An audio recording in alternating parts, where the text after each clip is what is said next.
Allan Bell, managing editor for NFL coverage at 247sports.com. It's been a little while, but Allan, glad to have you back on the program. It has, man. I sure do appreciate you having me back. Thank you. Well, obviously, based on our market, where we sit here in Tuscaloosa, going to talk to you about the Alabama contingent in this 2019 NFL draft. Let's start with round one, Allan. 3 Alabama players go in the first round. Is that the way you had it pegged going into Thursday night, or did you have it maybe a little under, a little over that? Where did that sort of land based on your expectation for first rounders from Tuscaloosa? Yeah, it worked out pretty well. We all thought that it would be, probably 3, maybe 2, depending on, Josh Jacobs. And it really wasn't even him. It was really just kind of the running back position as a whole. But no, we all thought that they would have 3. And let me say real quick, congratulations to Alabama, back-to-back NFL draft champions, led it in 2018, led it in 2019 this year with 10 picks. So obviously, this unknown guy named Nick Saban, he kind of knows what he's doing down there, right? Like he's kind of got things figured out. But no, had it all worked out. Big Quentin, with the Jets, we all knew, he would be a top 10 pick. Easily, probably the safest pick in the entire draft. Jonah going to the Cincinnati Bengals, that worked out. And then, Josh Jacobs, to the Raiders. And, once Marshawn Lynch was kind of done, that one made a lot of sense. There's a lot of people that thought that Jacobs might go to the Eagles because, they're looking for a running back as well. But yeah, 3 in the first round, it worked out pretty much how we all thought it would.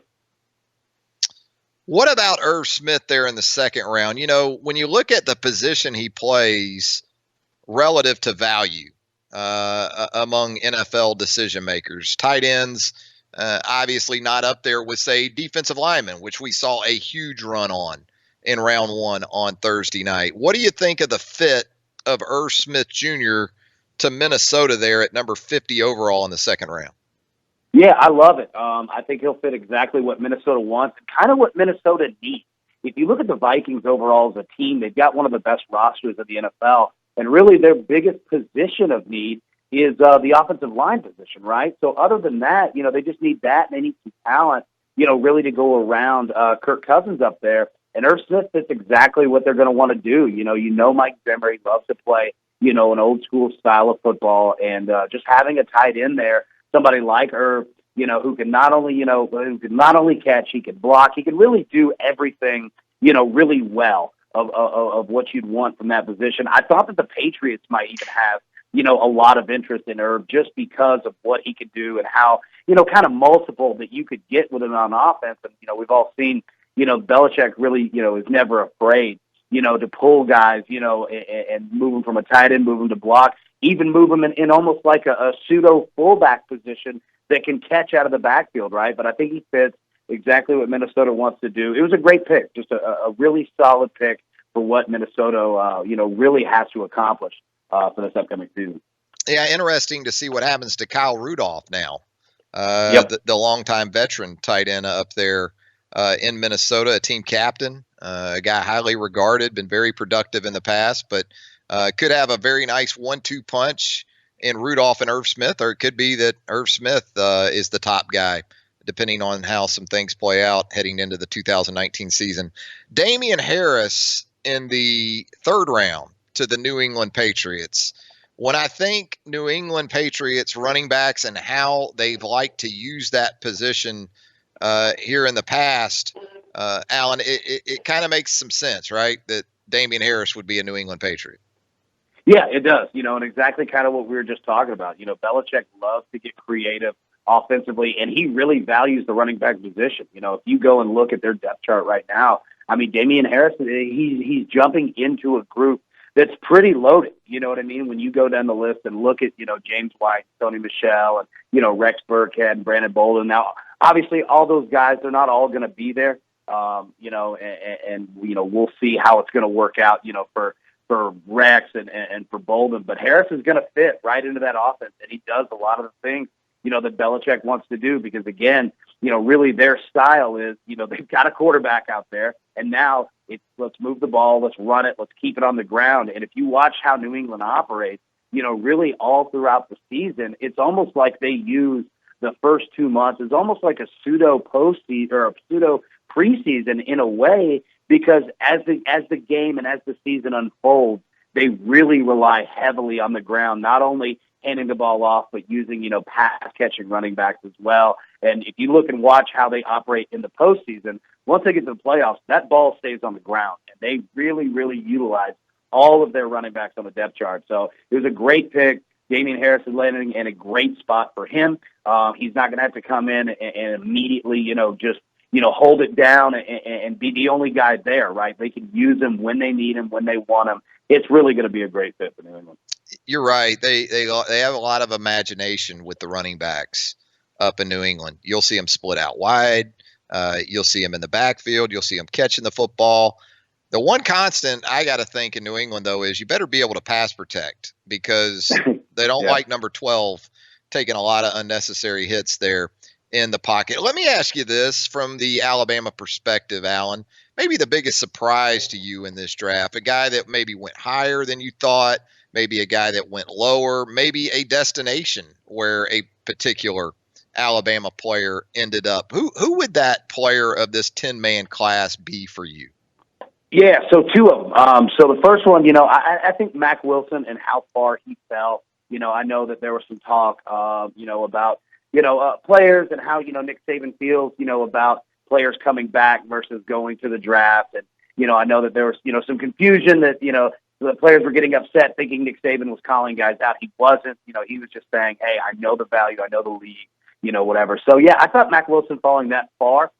Even though he went to a great spot in Cleveland to where he's going to go to a team that is grabbing talent at a very quick pace. Also, Freddie Kitchens, obviously, is the head coach up there. So, he knows the Alabama system and knows what these guys can do. So I think that's a great fit. Also, Isaiah Buggs in the 6th round going to the Pittsburgh Steelers. I love this pick. I mean, if there's anybody in the NFL that can take players that maybe go a little bit, back in the draft and can really make solid just NFL contributors out of them. The Pittsburgh Steelers are that team, right? So I think it's going to be a great fit on a team that could use it, a team that can actually use some defense, because when you think of the Pittsburgh Steelers, that's what you think of first. But to be honest, it hasn't been that case. They've been an offensive team for probably the last 5 to 6 years. So I think Buggs going out there, he's got a real shot at being someone that can play a lot of snaps in Pittsburgh.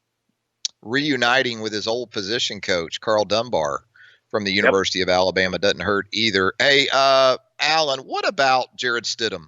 We talk about Damien Harris, the New England Patriots, Jarrett Stidham, the Auburn quarterback, selected by the Pats in the 4th round.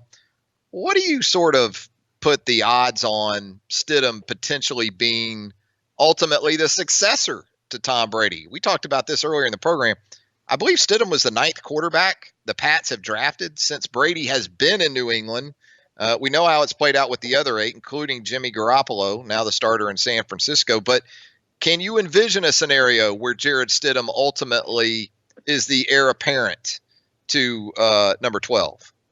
Well, you know what? It's tough because, it's hard to pick, who's going to be the next guy to take over, because we don't know when Tom Brady's going to, hang him up, if he ever does. I mean, this guy might play until he's 50. But I think there's a little bit of musical chairs there, right? So I think it's really going to come down to who's the quarterback there that Belichick trusts, and then when does Tom Brady hang him up, right? Like, it could be if they win the Super Bowl this year, he really might hang him up. Or if they don't, he might play another 5 years and they draft another 2 quarterbacks. Like, if you look since 2011, the Patriots have drafted the 2nd most quarterbacks of any team in the NFL at 5, right? The only teams that have picked more are the Broncos and Jets at 6. So, they really do value the quarterback position. They value the backup quarterback position. What do you do with it? It's tough because Tom Brady not only is Tom Brady, but Tom Brady never wants to leave the field, even when they're up 20, up 30 points. So it's hard for these guys to come in and get valuable reps and actual game experience. But again, I mean, at some point he is going to retire, and I think that's what Belichick kind of does. He says, all right, let me evaluate talent, because he does appreciate that position so much.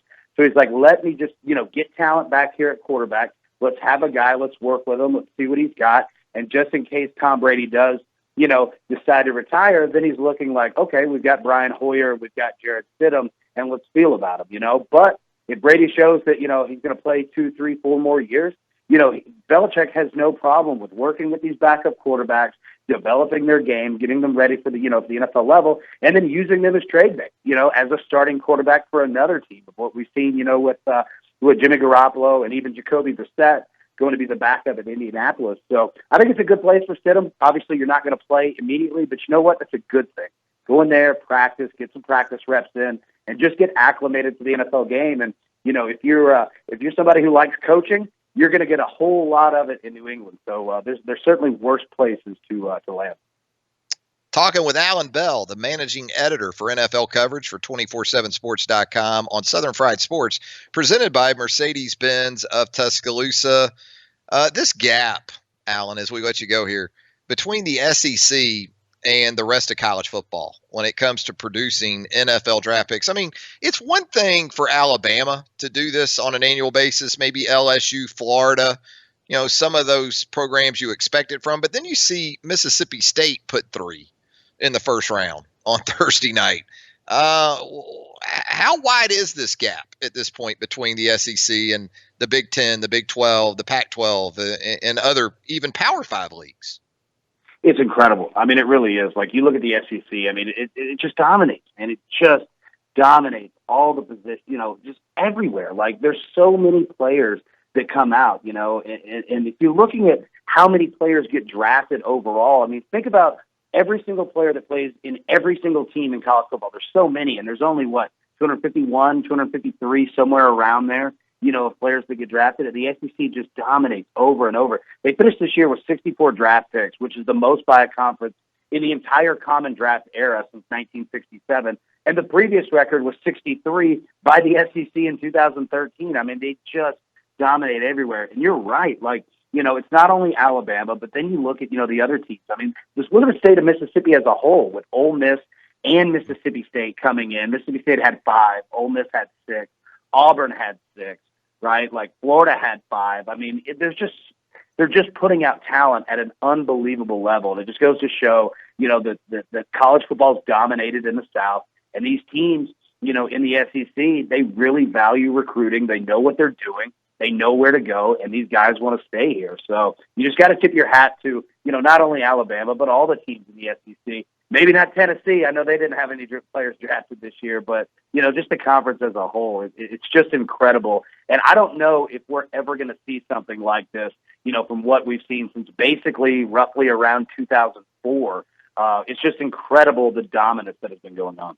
Yeah, the tens of millions that member schools take home on an annual basis doesn't hurt from a resources standpoint either, I guess, when you look at it. No, it doesn't. And let me say this, going around, NFL teams and facilities and stadiums and everything, then you look at SEC facilities, what Alabama has, what, Auburn has, Tennessee, what Florida, Georgia. Yeah. I mean, these facilities are incredible. They really value, that experience and making these players better, and they just value who they are in college football. It's an incredible thing to watch.